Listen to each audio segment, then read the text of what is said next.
Kuku Raadios välja öeldud seisukohad ei pea ühtima Kuku Raadio seisukohtadega.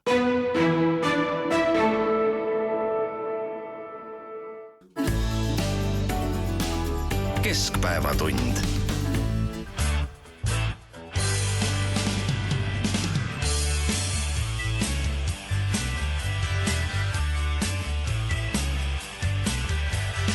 Hakin ohvri pagen ja kõik, kuid kas ma leian rahu? Kui hinges äkki on nõud, ei lahkuda saa. Sulen ukse, sulgan ja kõik, ei iial pähe mahu. Miks köögis lõhkusid nõud, kui sind suudesin ma? On meie vahel sõda, kodusõjas surma ei saa. Kuid olen haavatud ma, nüüd olen sinu poolt haavatud ma. Pean taanduma, pean taanduma. Longin linnas läbi on kõik, joon paaris kohvilt vahu. Ja äkki liikmeist kaob jõu, näib pöörlevat maa. Maksan arve, meenub mul kõik, ei iial pähe mahu. Miks köögis lõhkusid nõud, kui sind suulesin ma? On meie vahel sõda, kodusõjas surma ei saa. Kuid olen haavatud ma, nüüd olen sinu poolt haavatud ma. Pean taanduma, pean taanduma.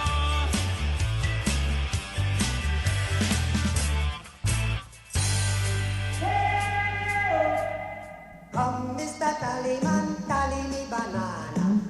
Uudiseid koduvabariigist. Tere! Siin Keskpäevatund ja Kuku Raadio, Tallinna stuudios Ainur Ruussaar, Priit Hõbemägi ja värske lastekirjanik Viktoria Ladõnskaja-Kobits, kellel äsja ilmus esimene raamat. Palju õnne sulle! No mitte esimene raamat, aga Esimene lasteraamat, jah. väga pikku raamat. Jaa, esimene lasteraamat. Ma ütlesin, et värske lastekirjanik. Jaa, just, õige. Ja nii. Ja ajal, mil Euroopas toimub päris sõda, on ka Riigikogu riigikaitsekomisjon otsustanud mängida väikest kabinetisõda, sest teadagi, nii nagu Singer Vinger meile alguses laulis, kodusõjas ju surma ei saa. Asi on selles, et komisjoni liige Meelis Kiili on teinud ettepaneku koostada raport või siis audit kaitsevaldkonna kohta, mis siis tegeleks peamiselt Kaitseministeeriumiga ja sellega, mis seal sees toimub. Ja mõned peavad sellist torkimist niigi keerulisel ajal täiesti asjatuks. Aga tegelikult peaks kõigepealt selgitama kuulajatele seda, et mis loom see Riigikogu komisjon üldse on, millised on tema volitused ja kui ta ükskord teeb mingisuguse raporti, et mis mõju ja võim sellel siis üldse on.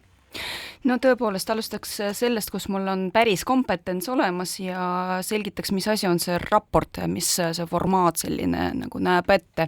Et tegelikult raportit võibki endale ette võtta ja kirjutada igaüks Riigikogu liikmetest, et ta lihtsalt lähtub sellest, et millises valdkonnas tal on piisavalt palju seda pädevust, valib endale ja hakkab tegutsema. Ta võib seda teha üksi, ta võib tegelikult kutsuda ka teisi Riigikogu liikmeid, ta võib seda teha ka komisjoniga koos, ehk siis see on selline formaat, mis on suhteliselt paindlik. Aga mida see tähendab? See tähendab seda, et ta uurib seda mitte eelkõige isegi komisjoni sees, vaid nagu oma ajast, oma selliste ressursside kaasamisel, uurib mingisugust konkreetset teemat, tal võib minna, ma ei tea, ükskõik kui palju aega sellega, aga siiski kuni järgmise koosseisuni peaks raport valmima.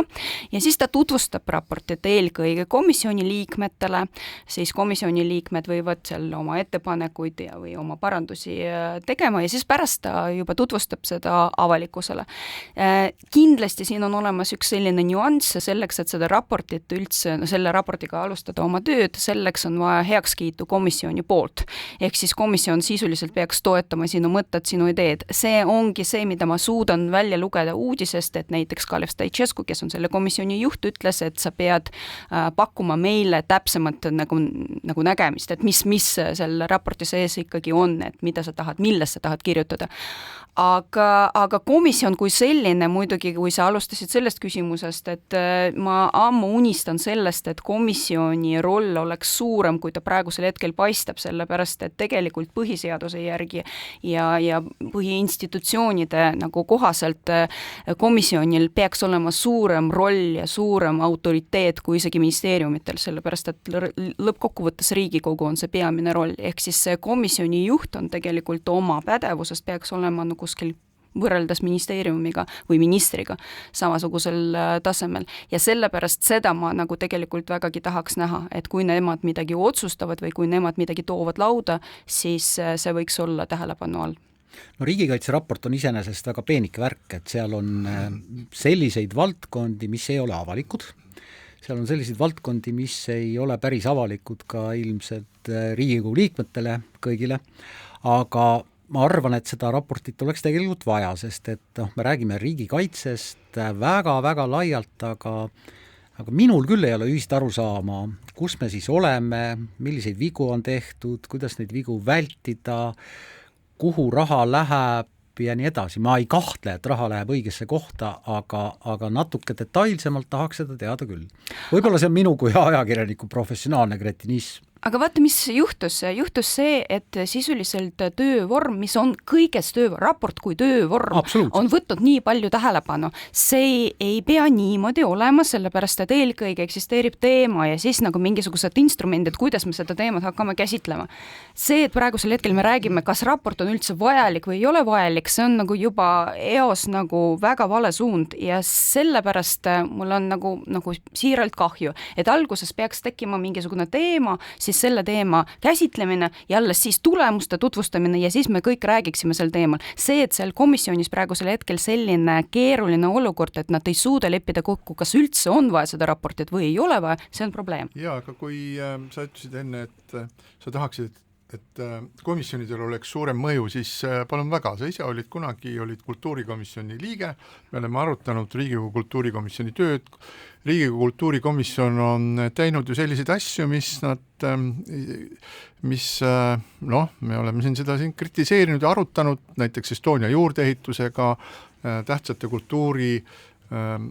kultuuriasutuste ehitamisega ja muutnud seda nimekirja pärast seda, kui see on vastu võetud. Et tegelikult ma vaatan, et komisjonil, kui komisjon on aktiivne ja ma ei ütle, et ma seda kultuurikomisjoni seda sorti aktiivsust heaks kiidaksin, aga nii see on, et lõppkokkuvõttes see komisjon võib ikka liigutada väga suuri asju, et kui nad saavad et kui nad kirjutavad valitsusele ette, Riigikogu on võtnud vastu mingisuguse nimekirja, selliseid asju on vaja teha, komisjon istub maha, ütleb, et ei, me siin muudame seda asja ja loomulikult peab valitsusel olema poolehoid, aga siis justkui seda jälle muudetakse. Nii et need komisjonid, vähemasti üks komisjon tundub olevat väga mõjuvõimas.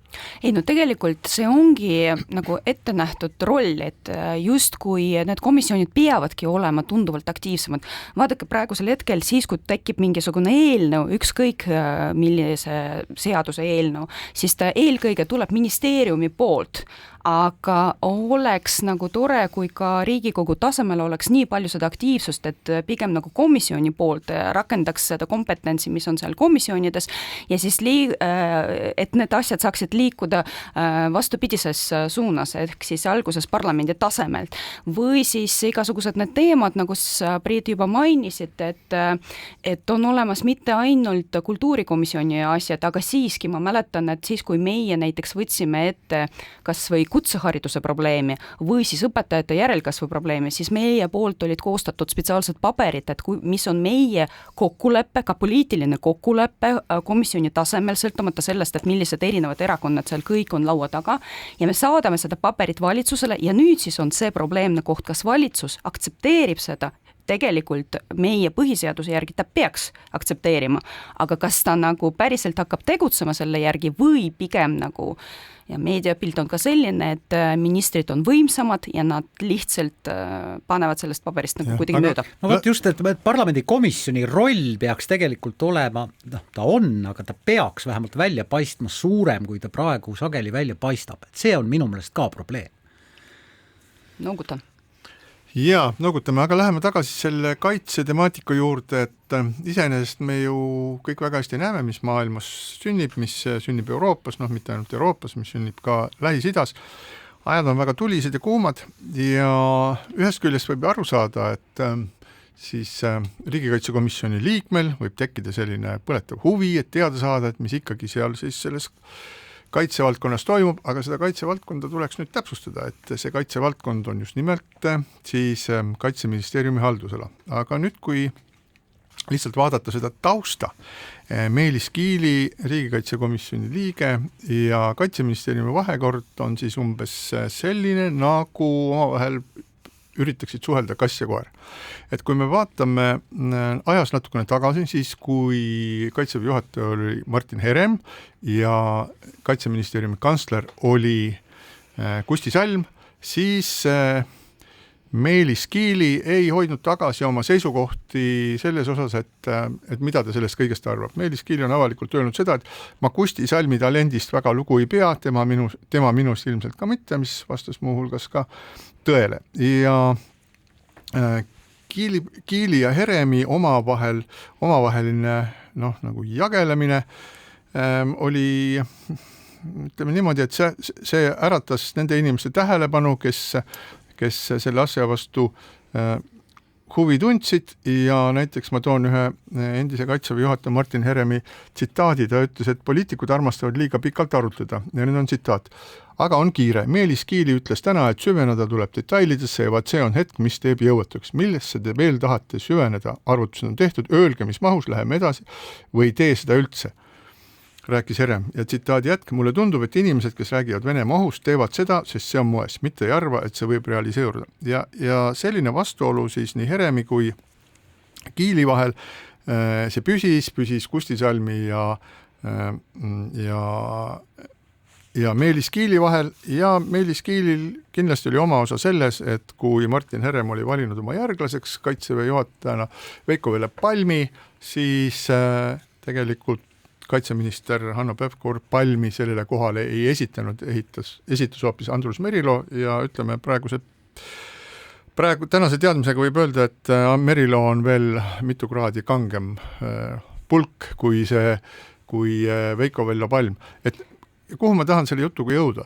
Mulle tundub, vaadates kõike neid andmeid, mis on avalikult olnud ja millest inimesed räägivad, kes asja kokku puutuvad, Meelis Kiilil on mingi oluline kiiks Kaitseministeeriumi vastu, tundub, et teda häirib see, et ta ei näe läbi, mis seal toimub, et ta tahaks sellest palju rohkem teada, et ta tahaks sellest kirjutada raporti, arvestades Kaitseministeeriumi ja Meelis Kiili omavahelisi ajaloolisi suhteid siin, raske uskuda, et sellest tuleks midagi sellist, et kõik on hästi ja tundub, aga see on minu isiklik tunnetus, et Meelis Kiili tahaks võtta endale sellist rolli Eesti kaitsepoliitika elluviimisel, mis on kordades suurem, et tema saaks nagu öelda juba avalikult välja, et jaa, et Kaitseministeeriumis see on valesti, see ei ole valesti. Mis taust selle taga on? Miks ta seda tahab teha? Seda ma tõesti ei tea, aga see, et ta on nii-öelda opositsioonis teatud osaga nende inimestega, kes on juhtinud Eesti kaitseala, et see on küll täiesti selge.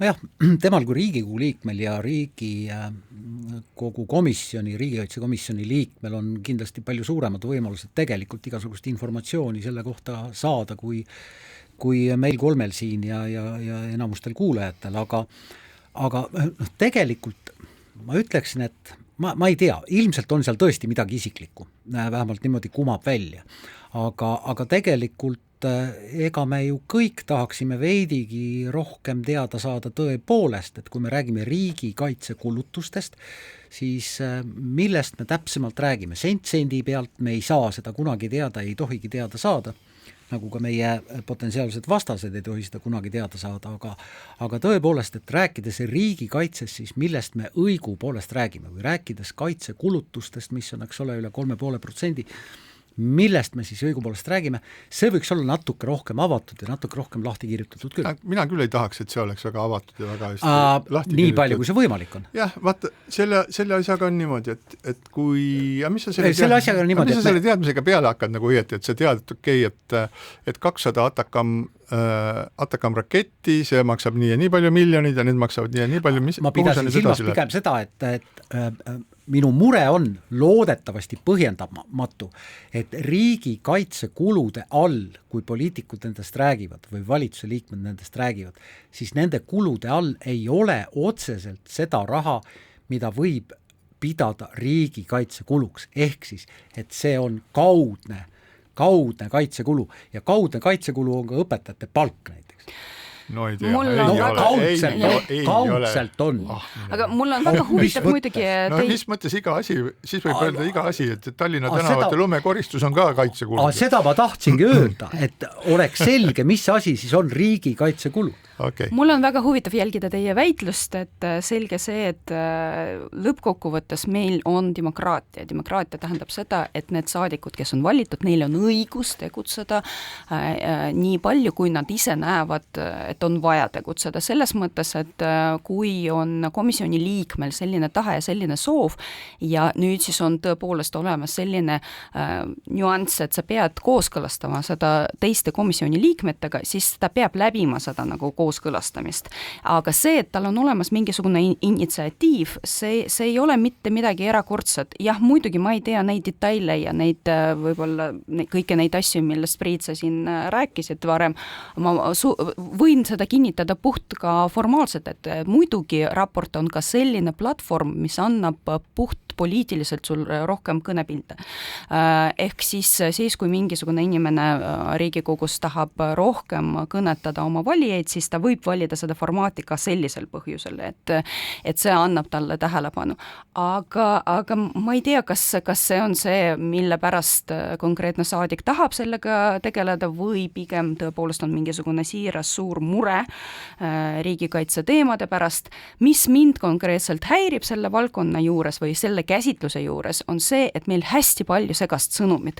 Praegu tundub, et riigikaitsekomisjon kui selline on terava tähelepanu all ja me vaatame, et kaitsetemaatika, mis on minu jaoks viimaste aastate jooksul absoluutselt püha, et nagu tegelikult tahaks väga selged konkreetsed sõnumid, et meie, kes me ei ole antud valdkonna eksperdid, et me saaksime aru, et mis toimub, kuhu me liigume, kuivõrd kindlad oma seisukohtades me oleme. Aga mida ma praegusel hetkel loen välja, et on olemas mingisugune segane kohtuasi, kus on kapo ei saanud päris täpselt vastuseid anda. Siis on olemas liikumised, et kaitseministeeriumi poolt erasektorisse või siis üldse kaitseministeeriumi poolt välja. Samal ajal ma tean, et Kaitseliidu sisse tulevad väga palju neid inimesi, kes on lihtsalt tavalised kodanikud ja tahavad rohkem kaitsta. Pevkur ja siis sama spin, mis nagu 1,5 kuud tagasi on tekkinud hästi palju kõnepinda, sellepärast, et keegi ilmselt ministeeriumis andis teada, et võib-olla mingisuguses intervjuus on liiga palju informatsiooni avalikustatud ja samas järgmisel päeval või samal päeval koheselt kapo andis teada, et pigem nemad ei näe seda probleemi. Siis selle nädala raames Oitsalu, kes on vaieldamatu kaitsevaldkonna ekspert ja kes teab läbi ja lõhki seda süsteemi, kus ta on välja tulnud, siis tema annab teada, kirjutab väga personaalselt Stoiceskule pühendatud artiklit, kus ta ütleb, et ei ole kõige tugevam nagu komisjoni juht.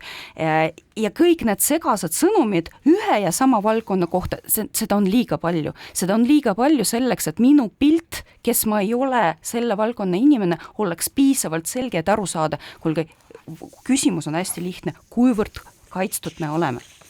Ja see on see, millele ma tahaks, et ka see komisjon annaks väga selget signaali. Ja, no ega siis Meelis Kiili kui erusõjaväelase kohta tema nii-öelda track recordi ja kogu tema elu kohta ei ole midagi öelda sellist, mis seda nagu vähendaks, sellepärast et ta oli Eesti kaitseatašee Ameerika Ühendriikides ja Kanadas, Balti kaitsekolledži ülem, Kaitseliidu ülem, tal on kindralmajori auastmes, nii et selles mõttes ta on täiesti tema teenistuskäigu järgi on ta väga pädev, väga usaldusväärne ja nii edasi. Ja erinevalt meist saab aru palju rohkem nendest arvudest ja asjadest. Aga asi ei ole selles, asi on just nimelt selles, millele viitab siis Victoria, et sellisel keerulisel ajal mingisugused imelikud signaalid, mingisugune arusaamatu, mingisugune sebimine, mis hea küll, et see oli me nägime seda tänavu kevadest alates, kuidas siis isiksused põrkusid kokku, nende erinevad vaated põrkusid kokku siis Kaitseministeeriumisse, jäi kõik sinna Sakala puiesteele, purskus sealt ka välja, aga see oli seal mõlemad pooled siis, kes selles diskussioonis olid, et nad ütlesid väga otse ja ausalt välja, et ütles Martin Herem ütles välja, mida ta arvab, et kuidas Eestit tuleks kaitsta ja ütles Kusti Salm, lahkunud Kaitseministeeriumi kantsler, samuti ütles väga selgelt välja ja tänaseks päevaks me võime öelda, et see kaitsekontseptsioon, mida need kaks meest sellise suure jõuga hakkasid siis nii-öelda ühiskonnale selgitama, et see on nüüd jõudnud kohale. Et kui vaatad, kuidas meie riigimehed räägivad, kuidas räägivad avaliku elu tegelased, et selle Eesti kaitse siis põhimõte on see, et esimesest hetkest alates hakkame vastu teie jõuga, viime siis lahingutegevuse üle vaenlase pinnale. Ja seda räägivad juba ka lätlased ja leedulased, millest mina saan aru, et see on nagu selline üldine kokkulepitud selline agenda, mis on siis seotud ka selle Balti kaitseliiniga, eks ole, nende punkrite ja kaitse ja droonimüüriga, mis ulatub siis Eestist kuni Leedusse välja. See kõik on väga hea, aga nüüd, kui algab mingisugune kummaline nagu susimine, mingi siblimine kuskil Riigikogus, ebamäärased signaalid, millega, kui komisjoni liige Raimond Kaljula just üldse ma ei saa aru, mida ta siis nagu õieti räägib, kas ta on selle poolt või ta ei ole selle poolt, et jah, ma ei tea, võib-olla tore oleks, aga ma ei tea, Kiili, kellel on mingisugune minu meelest mingi varjatud agenda ja ma ei tea, mis on, võib-olla enda isiku tõstmine, Stoicescu, kes ilmselgelt on nii-öelda isiksuslikult liiga nõrk selleks, et olla nii tulise ja terava koha peal ja kes püüab ka selliste ebamääraste sõnumitega sealt olukorda enda jaoks lahendada, et ärge nüüd praegu ja küll me siin juba ise vaatame. Kõik need olukorrad ja see temaatika vajab väga selgeid ja jõulisi sõnumeid. Tehke midagi, jah, tahate raportit, palun väga öelge, jah, tahame raportit, selleks uurime seda, teist, kolmandat, neljandat, väga hea, oleme sellega rahul, aga see selline nagu teki all rabelemine, et see ei ole hea terve meie Eesti jaoks. Ei ole jah, ja sa viitasid ühele sotsist poliitikule, tegelikult mind häirib sotside puhul, aga see on natuke laiemalt levinud ka paljudesse teistesse erakondadesse, et selliseid sõnumeid, mis peaksid puudutama konkreetset valdkonda, aga mille ülesehitus on selline, et jah, võib olla ehk siis kunagi, mis ei tähenda mitte midagi. Neid on natuke liiga palju. Ja samal ajal ma vaatasin sinna juba markeerisite ära, et Stoicescu ei saanud võtta päris teravat positsiooni seisukohta, aga tegelikult mind häiris ka see, et ta proovis rünnata ajakirjandust. No ajakirjanduse ta ei proovinud, ta ründas täiesti äkiliselt. Aga selles mõttes, et see on nagu absoluutselt uus tase, et kui me vanasti rääkisime sellest, et EKREIKE ajal rünnati hästi palju ajakirjandust, siis nüüd ma vaatan, et kuidas Reformierakond ja ka Eesti 200 ja ka sotsid ka viimasel ajal, eriti viimase nädala sees, on hästi palju just sellisel viisil, et ajakirjandusel ei ole õigust, et ajakirjandus justkui teeb liiga neile. Et tegelikult ajakirjandus peabki jälgima ja kui teie signaal ei ole selge, siis ajakirjandus võtab seda signaali ette ja hakkab käsitlema rohkem. See ajakirjanduse roll on väga lihtne, kui seda selgitada selliste arusaadavate sõnadega.